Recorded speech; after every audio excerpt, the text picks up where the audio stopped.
अस्सलामुअलैकुम dear students, welcome to my YouTube channel. आज हम डिस्कस करते हैं simple and important points about simple pendulum. ठीक है, सिंपल पेंडुलम और स्प्रिंग मास सिस्टम, ये हमारे पास एग्जांपल्स है सिंपल हार्मोनिक मोशन। ठीक है, ये हम इंशाल्लाह नेक्स्ट वीडियो में डिस्कस करेंगे how simple pendulum execute simple harmonic motion. ठीक है, अब हमारे पास सिंपल पेंडुलम क्या चीज़ है, इसमें सिंपल क्या होता है, एक स्ट्रिंग होता है, उसके एक एंड पे जो है ना मास अटैच होता है और दूसरा एंड जो है ना एक सपोर्ट के साथ अटैच होता है। ठीक है, इस स्ट्रिंग का लेंथ एल होता है और इसी तरह इस बॉब का मास एम होता है। ठीक है, इसका जो मेन पोजीशन है वो ओ है, जो इनिशियली यहाँ पे जो है ना आपका जो बॉब है वो रेस्ट में होता है। ठीक है, जहाँ हम इसके ऊपर एक एक्सटर्नल फोर्स लगाते हैं तो ये जो है बॉब किया जाता है, ये एक्सट्रीम पोजीशन की तरफ जो है जाना शुरू करता है। ठीक है, हमारे पास ए और बी क्या है, एक्सट्रीम पोजीशन है।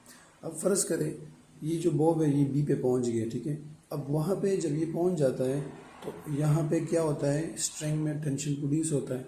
ठीक है, और इस बॉब का जो मास है वो है एम जी। ठीक है, अब इस एम जी को हम रिजॉल्व करते हैं दो कंपोनेंट्स में, एम जी कॉस थीटा और एम जी साइन थीटा। ठीक है, अब यहाँ पे टेंशन और एम जी कॉस थीटा क्या होता है, ये दोनों सेम होता है, ये दोनों एक दूसरे को कैंसिल करते हैं।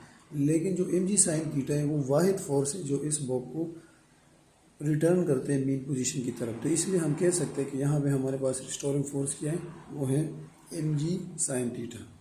अच्छा, अब इसके बाद हमारे पास जो है मतलब एक एफ और जो हमारे पास है वो रिस्टोरिंग फोर्स है, बेसिकली वो क्या है, एम जी साइन थीटा।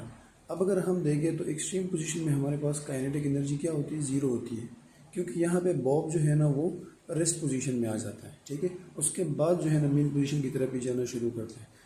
तो और दूसरी बात, यहाँ पे पोटेंशियल एनर्जी आपकी मैक्सिमम होती है। ठीक है, क्योंकि सारी की सारी काइनेटिक एनर्जी वो क्या हो गई, वो पोटेंशियल एनर्जी में कन्वर्ट हो गई। ठीक है, अब जब हम ये मतलब ये कि अगर ये ओ पोजीशन पे पहुंच जाता है, क्योंकि ये जब दोबारा रिटर्न होगा तो ये ओ से हो के ए पे चला जाएगा, फिर दोबारा ए से ओ से इस तरह जो है ना ये रिपीट होता रहेगा।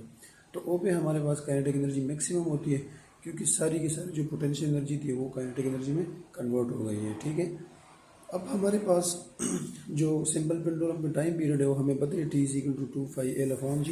इंशाल्लाह नेक्स्ट वीडियोज़ में हम इसको भी डिस्कस करेंगे, how to derive time period for simple pendulum. ठीक है, अब अगर हम इस रिलेशन को देखें तो जो time period of simple pendulum है वो बेसिकली डिपेंड करता है लेंथ पे। ठीक है, अब हमारे पास अगर हम लेंथ को इंक्रीज़ करते हैं तो आपका टाइम पीरियड भी बढ़ेगा। देखो, जब हम फिगर को थोड़ा सा देख लें, मैं लेंथ को बढ़ाता हूँ तो ज़्यादा टाइम लगेगा टू रिपीट या टू कंप्लीट वन वाइब्रेशन। इसी वजह से जब आप लेंथ बढ़ाओगे तो आपका टाइम पीरियड भी बढ़ेगा। ठीक है, इसी तरह इस रिलेशन में आप लोगों को जी भी नज़र आ रहा है। ठीक है, तो जी भी जो है ना टाइम पीरियड और फ्रिक्वेंसी पर डिपेंड करता है, या हम ये भी कह सकते हैं कि time period and frequency of simple pendulum depend on g. अब अगर हम जी की बात करें तो हमारा जो अर्थ है वो बल्जिंग शेप है। ठीक है, जी जो है ना वो क्या है, पोल्स पे ज़्यादा है एज़ कम्पेयर टू इक्वेटर। क्यों, पोल्स पे रेडियस कम है, इक्वेटर पे रेडियस ज़्यादा है। ठीक है, तो इसी वजह से जो है ना टाइम पीरियड डिपेंड करता है जी पे। इसी तरह टाइम पीरियड और frequency are independent of mass of the bob. ठीक है, देखो हम इस रिलेशन में देख सकते हैं कि हमारे पास एम कहीं पे भी नज़र नहीं आता, इसी वजह से हम कह सकते हैं कि हमारे पास क्या है, time period is independent of mass of जो है ना बॉब। तो इसलिए ये शॉर्ट क्वेश्चन भी आता है और इस तरह एमसीक्यूज भी आता है बोर्ड के एग्जाम में जो मेट्रिक के। तो आप लोगों ने इस सिंपल पेंडुलम को समझना है और इजी, और कोई क्वेश्चन हो तो आप लोग मुझे कमेंट में ज़रूर बताएं। शुक्रिया, अल्लाह हाफिज़।